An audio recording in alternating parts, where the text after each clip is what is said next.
Well, hello, welcome to this presentation. Today we're going to do a walk around per se in the stage that we're just about ready to assemble the final bit of the computer. We've done all of the pre-mounting of stuff, pulled our wires about where they need to go, and in this big old Lian case, it serves pretty well. Now it is black, it's hard to see, but I got something to say about that right after the roll title roll. All right, I'm gonna roll this little clip, and it's just how I think. You don't have to think this way. You can think completely different. Your computer, your rules. But anyway, when we get back, we'll actually do the walk around, and maybe we'll have a little closing stuff. But it'll be quick. It'll be quick. Just want to point out, I have no problem if you like white computers. They certainly have their time and place, but I don't like the way that plastics, particularly white plastics, will yellow. Everything white does eventually yellow with the UV, just at different rates. And this is not that old. That particular detector is not that old. But now look down here, see the difference. See this one? All right, pay no attention to the dirty baseboard. See, look how that's yellow. That's as new as that cover. But because the cover is formulated different, even from the receptacle, give it time, white yellows, and I'm just not a big fan of that. I'd rather have the black. The problem is, the black is hard for me to see in. Well, let's take a look at this chassis as it sits today, waiting to go together. We're very near the point. As you remember, we have our cooler to handle the GPU or GPUs. I've changed main board, so I no longer have the option of maybe running two different GPUs, high wattage GPUs. At this point, it's rather superfluous, but it will prove a point to a German producer of information, likes to overclock things, saying it doesn't matter where you put it. And to an extent, he's right, but it can make a difference if you size things correctly or oversize things correctly. We have the other one with the pump. This is for the CPU. And if we look at the bottom, we have our extra earthing person power coming through there. And we have our red fan set, which is associated with the top set because, you know, the top is actually the bottom and the bottom of the top in this build because it's inverted. But this will be warmer on the top. Helps me to remember. Fan set associated with it. No, I don't mind having a little red on there that I will be able to see through the smoked glass if I have any lights on it, which may be there. Blue, of course, is the water cooling side for the CPU, which would be this radiator set of fans. And we have another set of fans somewhere up here.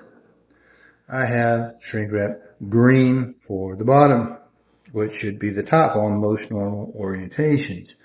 Now we do that, we look up here. We see three different temperature probes. I've marked one with red, one with green, one with blue. Green is going to the coil here in the bottom, the radiator. There is the sensor in the fins. Likewise, we have the blue in the fins on this side that runs across and over. And of course, the red is this exiting air temperature probe right there. Do you see it?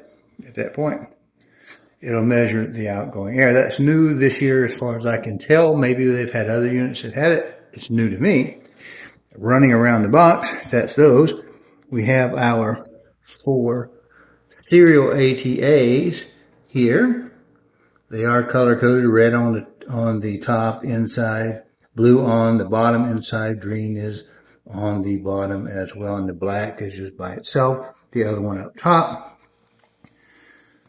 Obviously, we have our audio connector to the front. We have power connected to the chassis. And pretty well much. Am I missing anything? Yes, here we go. Front panel. And a couple of these USB connectors, as well as the USB-C connector here.